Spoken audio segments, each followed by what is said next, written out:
Congress party ఆడిన ఆట మిమ్మల్ని మోసం చేయడానికి ఆ మున్సిపల్ కమిషనర్ గారు లంచం తీసుకున్న దొరికిన దొంగారు. ఇన్ని 2 సంవత్సరాల నుంచి ఇక్కడ ఉన్న ప్రెసిడెంట్ ఉన్న ఎమ్మెల్యే పైడి రాకేష్ రెడ్డి గారు ఎన్నికల్లో ఏం హామీ ఇచ్చారు? నన్ను గెలిపిస్తే ఊరికి 10 ఇల్లు కట్టిస్తానని చెప్పిండు. రూపాయి వైద్యమన్నారు. ఇప్పటి వరకు ఏదో డబుల్ బెడ్ ఉందో తెలియదు. ఇప్పటి వరకు రూపాయి హాస్పిటల్ ఎక్కడ ఉందో తెలియదు.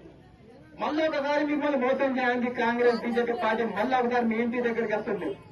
ఈసారి ఆమ్ ఆద్మీ పార్టీ వాళ్ళకి చూపిస్తుంది అభివృద్ధి అంటే ఏంది, విద్యా వైద్యం అంటే ఏంది. ఒక్కసారి ఆమ్ ఆద్మీ పార్టీ జ్యోతి అక్క గాని మీరు మంచి మెజారిటీతో గెలిపిస్తే అక్క మీ మీ గల్లీలో రోడ్లు, తాగే నీళ్లు, మీ పిల్లలు చదువుకోవడానికి ల్యాబరేటరీ కట్టిస్తుందని చెప్పి ఈ సందర్భంగా తెలియజేస్తున్నా. అదేవిధంగా మా అక్క చెల్లెలకు ఏమైనా అయిందంటే హాస్పిటల్ వెళ్లాల్సిన పరిస్థితి వస్తుంది. అందుకోసమే 3 నెలలు ఒకసారి చిన్న పిల్లల నుంచి పెద్ద వరకు ఉచిత వాళ్ళకి హెల్త్ క్యాంప్ 3 నెలలు ఒకసారి పెడతామని చెప్పి తెలియజేస్తున్నాను. చెప్పండి, మీకు 2,500 రూపాయలు వచ్చినాయా? మీకు 4,000 రూపాయలు పెన్షన్ వచ్చిందా?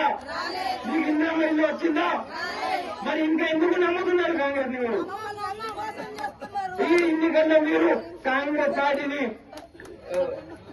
ఓటేయకుండా వాళ్లకు డిపాజిట్ కూడా రావద్దని చెప్పేసి ఈ సందర్భంగా తెలియజేస్తున్నారు.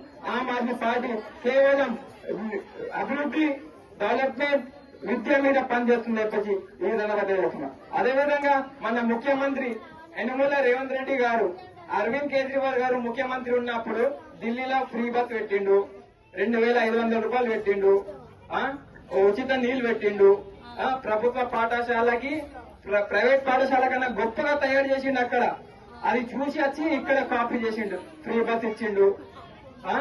అక్కడ ఢిల్లీలో చూసి 200 యూనిట్ కరెంట్ అక్కడిది ఇక్కడ ఇచ్చిండు. అన్ని కాపీ చేసిన ప్రభుత్వం కాంగ్రెస్ ప్రభుత్వం. మరి ఈ అన్నం మనం ఇంటికి పోతే అన్నం తింటాం, వంట ఎవరు చేసింది అనేది గొప్ప ఉంటాడా లేకపోతే తినేవాడు గొప్ప ఉంటాడా?